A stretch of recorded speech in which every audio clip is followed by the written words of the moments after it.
Hello नमस्कार दोस्तों, आप सभी का स्वागत है अपने एजुकेशनल ज्ञान 6.3 चैनल पे।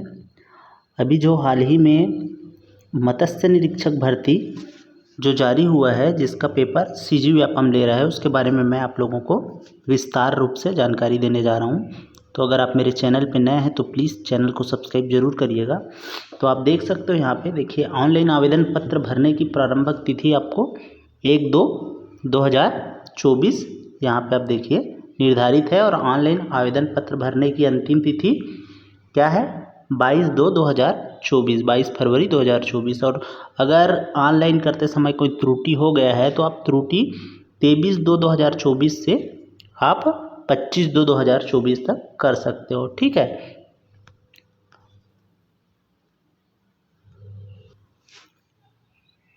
दोस्तों, अगर आगे इसकी पद की बात करें तो आप देख सकते हो यहाँ पे उसका विभागीय नोटिफिकेशन है। इसमें आप देखिए मत्स्य निरीक्षक का जो पद है अनारक्षित के लिए 29 और अनुसूचित जाति के लिए 8 पद है, अनुसूचित जनजाति के लिए 23, अन्य पिछड़े वर्ग के लिए 10। और ये कुल रिक्तियों की वर्गवार संख्या में छत्तीसगढ़ की जो स्थानीय महिलाओं के लिए जो पद आरक्षित है उसमें अनारक्षित कैटेगरी के 8 है, अनुसूचित जाति के लिए 2 और अनुसूचित जनजाति के लिए 6 और अन्य पिछड़ा वर्ग के लिए 3। इस प्रकार से टोटल कितना पद है? 70 पद। ठीक है, 70 पद है कुल मत्स्य निरीक्षक का। और अगर इसमें शैक्षणिक योग्यता की बात करें, आगे योग्यता आपका क्या होना चाहिए? तो देखिए, किसी मान्यता प्राप्त विश्वविद्यालय से आपका BFSC होना चाहिए। ठीक है, बैचलर ऑफ फिशरी जो आपका होता है उसका कोर्स वो आपका होना चाहिए, या तो आपके पास विज्ञान जो विषय है उसमें आपको स्नातक होना चाहिए। ठीक है, जीव विज्ञान में आपके पास स्नातक की उपाधि होना चाहिए।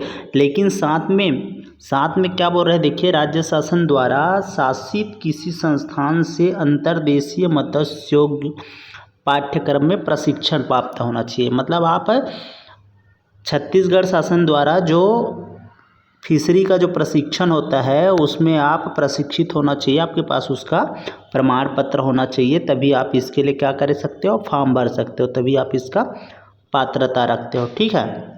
और आगे इसकी बात करें शर्त, नियम एवं शर्त में, तो आवेदक को क्या होना चाहिए? छत्तीसगढ़ का निवासी होना अनिवार्य है, पहली चीज़।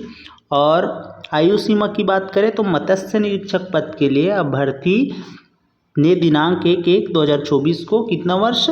20 वर्ष पूर्ण कर लिया हो और 35 वर्ष पूर्ण न की हो। ठीक है। लेकिन इसमें क्या है, आपका जो छत्तीसगढ़ जो परिपत्र क्रमांक है उसके अकॉर्डिंग आपको 5 वर्ष की छूट, देखिए इसमें बोला है 5 वर्ष की छूट दी गई में निहित निर्देशानुसार लागू होगा बोला जा रहा है। ठीक है। इसमें आपको जो कंडिका जो नियम शर्त है उसके अकॉर्डिंग आपको उसमें 5 वर्ष का छूट भी प्रदान किया जाएगा। और आगे अगर बात करें तो आयु के लिए आपको कौन सा प्रमाण पत्र प्रस्तुत करना चाहिए? जिसमें आपका डेट ऑफ बर्थ मेंशन होता है 5वीं या 10वीं। ठीक है, 5वीं या 10वीं।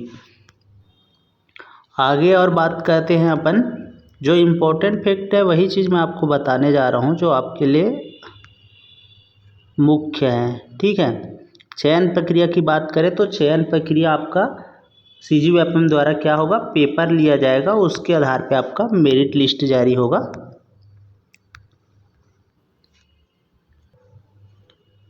दोस्तों, आगे इसकी जो पाठ्यक्रम है, सिलेबस है, उसके बारे में बात करी जाए, आपका सिलेबस क्या रहेगा, तो उसके लिए आपको मैं बता रहा हूँ। सबसे पहले आपका क्या रहेगा? मत्स्य निरीक्षक के लिए आपका जलीय कृषि और ताजे पानी की जलीय कृषि से सिद्धांत। ठीक है, ये देख सकते हो, ये आप जलीय कृषि और ताजे पानी की जलीय कृषि से सिद्धांत आपका क्वेश्चन रहेगा।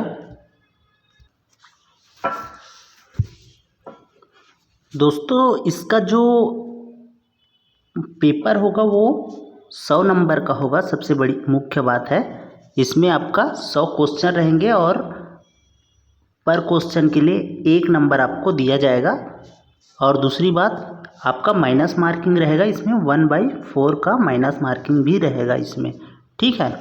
तो चलो चलते हैं फिर से पुनः, मैंने आपको पहले बताया अभी, जलीय कृषि और ताजे पानी की जलीय कृषि के सिद्धांत, ये आपका फर्स्ट हो गया। ये पूरा मिला के आपका 100 क्वेश्चन रहेगा। और दूसरा सजावटी मछली उत्पादन एवं प्रबंधन, और तीसरा आपका अनुवांशिक और प्रजनन, और मछली पोषण और चारा प्रौद्योगिकी, जलाशयों में जल कृषि, फिश प्रजनन और हैचरी प्रबंधन, और आगे आपका सेलफिश प्रजनन और हैचरी प्रबंधन, फिनफिश का वर्गीकरण, अंतर्देशीय मत्स्य पालन, लिम्नोलॉजी, और मृदा जल रसायन विज्ञान, सूक्ष्म जीव विज्ञान के मूल सिद्धांत, और मौसम विज्ञान, जलवायु और विज्ञान और भूगोल, और जलीय पारिस्थितिक जैव विविधता और आपदा प्रबंधन, और मछली और सेलफिश पैथोलॉजी, और मछली और सेलफिश के माइक्रोबायोलॉजी परजीवियों का रोग, और फिश इम्यूनोलॉजी परिचय, इम्यूनोलॉजी का संक्षिप्त इतिहास, रोग प्रतिरोधक क्षमता के प्रकार, और मछली औषध विज्ञान, जीव रसायन के मूल सिद्धांत, पोषण में मछली,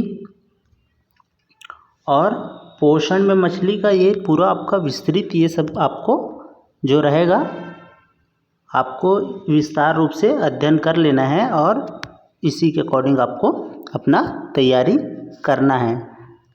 दोस्तों, अगर आपको वीडियो अच्छी लगी हो तो प्लीज़ चैनल को सब्सक्राइब ज़रूर करिएगा, और मैं आगे आपको इसी चैनल पे आप फॉर्म कैसे भर सकते हो एकदम आसानी तरीके से उसके बारे में जानकारी दूंगा, तो चैनल को सब्सक्राइब ज़रूर करिए।